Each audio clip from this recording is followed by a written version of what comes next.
بسم اللہ الرحمن الرحیم۔ السلام علیکم۔ سوال: وہ کیا ہے جو ہر کسی کے پاس ہے مگر کوئی اس کو دیکھ نہیں سکتا؟ جواب: عقل۔ سوال: وہ کون سا پرندہ ہے جو انڈے نہیں دیتا ہے؟ جواب: چمگادڑ۔ سوال: وہ کون سی چیز ہے جسے آپ صرف ایک بار دیکھتے ہیں لیکن ہمیشہ یاد رکھتے ہیں؟ جواب: ہمارا بچپن۔ سوال: آپ صلی اللہ علیہ وآلہ وسلم نے کس بیماری کو عذاب کہا ہے؟ جواب: طاعون کو۔ سوال: قیامت کے دن عورتوں سے نماز کے بعد کون سا سوال ہوگا؟ جواب: شوہر کا۔ سوال: کس جانور کا گوشت کھانے سے انسان ذہین ہوتا ہے؟ جواب: مچھلی کا۔ سوال: کیا آپ کو معلوم ہے کہ کس نماز کی آخری صف سب سے افضل ہوتی ہے؟ جواب: نماز جنازہ کی۔ سوال: وہ کون سی چیز ہے جو چلتی ہے مگر کہیں نہیں جاتی؟ جواب: گھڑی۔ سوال: وہ کیا ہے جس کی جلد اتارو تو وہ نہیں بلکہ آپ کو رونا آتا ہے؟ ناظرین، اس کا جواب ہے پیاز۔ سوال: سب سے پہلے کس نبی کو جنتیوں کا لباس پہنایا جائے گا؟ جواب: حضرت ابراہیم علیہ السلام کو۔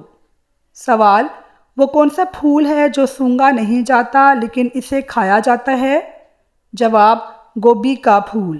سوال: کس شاعر نے اپنی تاریخی وفات خود نکالی بلکہ درست ثابت ہوئی تھی؟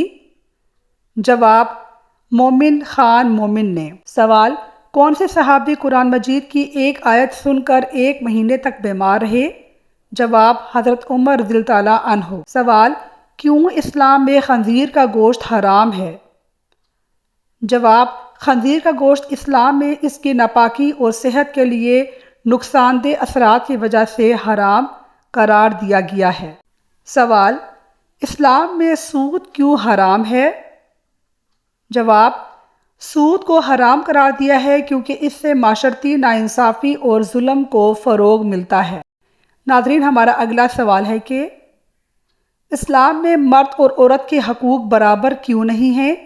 اس کا جواب ہے کہ اسلام نے مرد اور عورت کو ان کی فطری اور جسمانی ساخت کے مطابق مختلف حقوق و فرائض دیے ہیں لیکن ان کے مقام اور عزت میں کمی نہیں کی۔ سوال: کیا جنات واقعی موجود ہیں؟ جواب: اسلام میں جنات کا ذکر قرآن میں کیا گیا ہے، ان کا وجود انسانوں کی طرح حقیقی ہے۔ سوال: بیڈ پہ لیٹ کر قرآنی آیات یا ذکر و اذکار پڑھنے سے انسان کے ساتھ کیا ہوتا ہے؟ جواب: اس بات کا خیال رکھیں کہ اگر قرآن کی تلاوت کر رہے ہوں تو احترام کے ساتھ کریں اور اگر ممکن ہو تو طہارت وضو کی حالت میں ہوں، ورنہ اگر وضو نہیں بھی ہو تب بھی کوئی حرج نہیں۔ سوال: حضرت محمد صلی اللہ علیہ وآلہ وسلم کی اونٹنی کس صحابی کے گھر کے سامنے بیٹھ گئی تھی؟ جواب: روایت میں آتا ہے کہ ہجرت مدینہ کے بعد مدینہ کے ہر مسلمان کی یہ خواہش تھی کہ ہمارے نبی ان کے ہاں مہمان بن کر آئیں۔ کئی لوگوں کے بڑے بڑے مکانات بھی تھے مگر آپ نے فرمایا میری اونٹنی کو چھوڑ دو، اللہ نے اس کے لیے منزل متعین کر دی ہے، جب وہ منزل آئے گی تو وہ خود بیٹھ جائے گی۔ ہمارے نبی حضرت محمد صلی اللہ علیہ وسلم کی اونٹنی مدینہ کی گلیوں میں سے گزرتے ہوئے اس چھوٹے سے مکان کے دروازے پر آ کے بیٹھ گئی جو 2 منزلوں پر مشتمل تھا۔ اس میں آپ صلی اللہ علیہ وآلہ وسلم کے جانثار صحابی اور صحابیہ ابو ایوب اور ام ایوب مقیم تھے۔ اتفاق کی بات ہے کہ جب آپ صلی اللہ علیہ وآلہ وسلم اس گھر میں تشریف لائے تو ضیافت کے لیے کوئی چیز موجود نہ تھی۔ حضرت ام ایوب رضی اللہ تعالیٰ عنہ گھر پہ تھی اور ابو ایوب گھر کے سامنے۔ حضرت ام ایوب رضی اللہ تعالیٰ عنہا گھر پہ تھیں اور ام ایوب گھر کے سامنے اپنے کھجوروں کے باغ میں تھے۔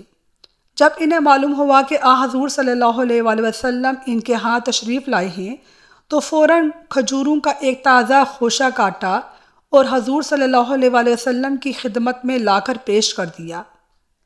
حضرت ایوب انصاری کے پاس اس وقت ایک ہی بکری تھی مگر ان کا دل بہت بڑا تھا۔ مسرت و انصبات کے اس دن جو کچھ بھی ان کے پاس ہوتا وہ قربان کرنے کو تیار تھے۔ انہوں نے فوراً بکری ذبح کی اور گوشت تیار کیا اور گھر لے کر آ گئے۔ ایوب نے اس دوران آٹا گوندا، جو ہی گوشت آیا تو انہوں نے سالن بھی پکایا اور تکہ کباب بھی، پھر روٹی پکا کے حضور صلی اللہ علیہ وسلم کی خدمت میں پیش کی۔ ہمارے نبی کے ساتھ جتنے بھی صحابہ کرام اس وقت موجود تھے سب نے پیٹ بھر کے کھایا، جبکہ نبی پاک نے کچھ گوشت سالن اپنے دیگر صحابہ کے لیے بھی روانہ کیا۔ ماشاءاللہ، سبحان اللہ۔ ناظرین، اپنی دعاؤں میں یاد رکھیے گا۔ شکریہ، اللہ حافظ۔